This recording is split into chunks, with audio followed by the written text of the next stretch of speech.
Assalamu alaikum. Our today's topic of discussion is minor connector.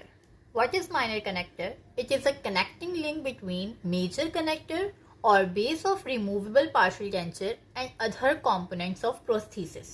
कि minor connector आपके denture का वो हिस्सा है जो denture के दूसरे हिस्सों को major connector और बेस ऑफ आरपीजी से जोड़ के रखेगा. ओके, अब हम इस एग्जाम्पल से समझेंगे कि माइनर कनेक्टर क्या है.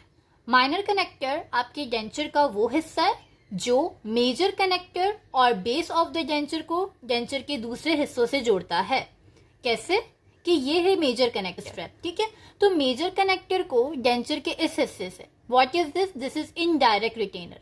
इनडायरेक्ट रिटेनर को मेजर कनेक्टर से जोड़ने वाला हिस्सा हो गया minor connector. Okay, this is clasp. Clasp हमारे पास डेंचर के अंदर किसके लिए यूज होता है? डायरेक्ट रिटेंशन के लिए यूज होता है. तो इस क्लैस्प को आपके मेजर कनेक्टर से ये जो हिस्सा कनेक्ट कर रहा है, दिस इज माइनर कनेक्टर.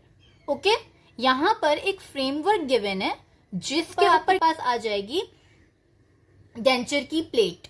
ठीक है, जो कि एक्रेलिक की होगी.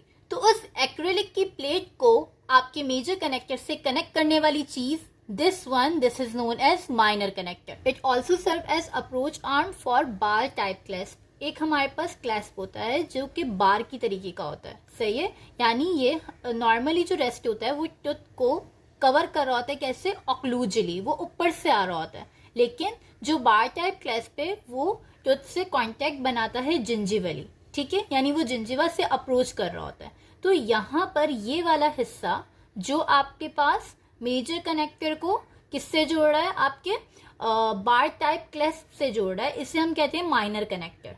ठीक है, अब माइनर कनेक्टर हमारे पास कितने तरीके के हो गए? 4 तरीके के हो गए. नॉर्मली पहला टाइप क्या है? जो आपके पास क्लैस्प असेंबली को मेजर कनेक्टर से जोड़ रहा था.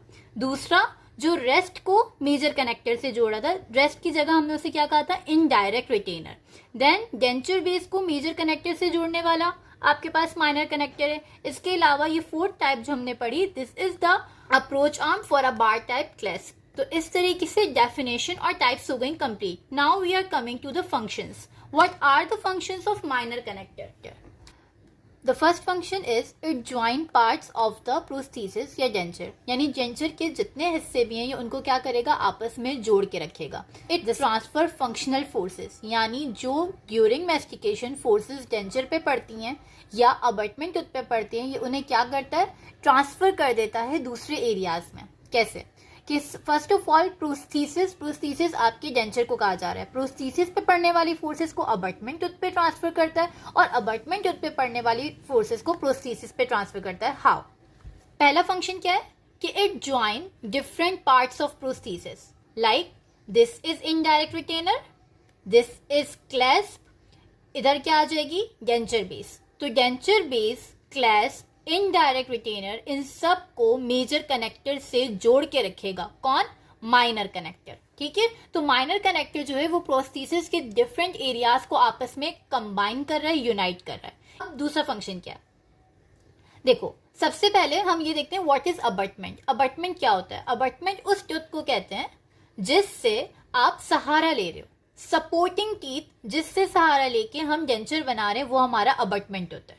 ठीक है, तो यहाँ पे डेंचर वाला एरिया ये है, तो इसके आगे जिनसे हमने सपोर्ट लिया है ये टीथ क्या हो गए? अबटमेंट टूथ हो गए. हम कुछ भी खाएंगे तो यहाँ पे हमारे पास डेंचर की बेस होगी, उसके ऊपर पॉन्टिक यानी आर्टिफिशियल टीथ होंगे. आर्टिफिशियल टीथ पे जो फोर्स अप्लाई होगी वो उस डेंचर बेस से किस पे लगेगी? इस माइनर कनेक्टर पे लगेगी. ये माइनर कनेक्टर इधर क्लैस्प से जुड़ा हुआ है, इधर इनडायरेक्ट रिटेनर से जुड़ा हुआ है. और ये इनडायरेक्ट और डायरेक्ट रिटेनर कहाँ पे लाई करते हैं? अबटमेंट टूथ के ऊपर पड़े हुए. तो होगा ये कि आर्टिफिशियल टीथ के ऊपर जो भी फोर्स लगेगी वो इस माइनर कनेक्टर के जरिए आपके अबटमेंट टूथ पे क्या हो जाएगी?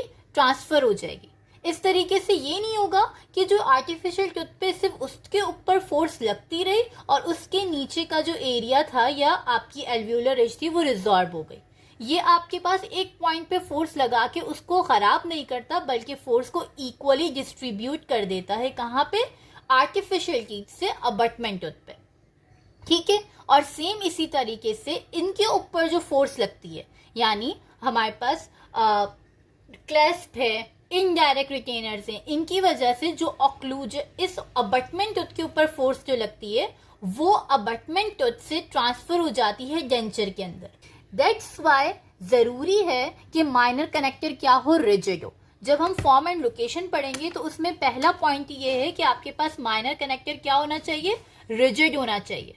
जब तक वो सख्त नहीं होगा वो अपने ऊपर लगने वाली फोर्सेस को डिस्ट्रीब्यूट कैसे करेगा, ठीक है। और सिर्फ एक जगह पे माइनर कनेक्टर रिजिड नहीं होता। कहाँ नहीं होता, फोर्थ टाइप, जहां पे हमने बार टाइप क्लैस्प दिया था। बार टाइप क्लैस्प में ये वाला जो माइनर कनेक्टर होता है ये नॉन रिजिड होता है, यानी ये फ्लेक्सिबल होता है। सिर्फ एक जगह ऐसी है जहां पे आपका माइनर कनेक्टर रिजिड नहीं होगा।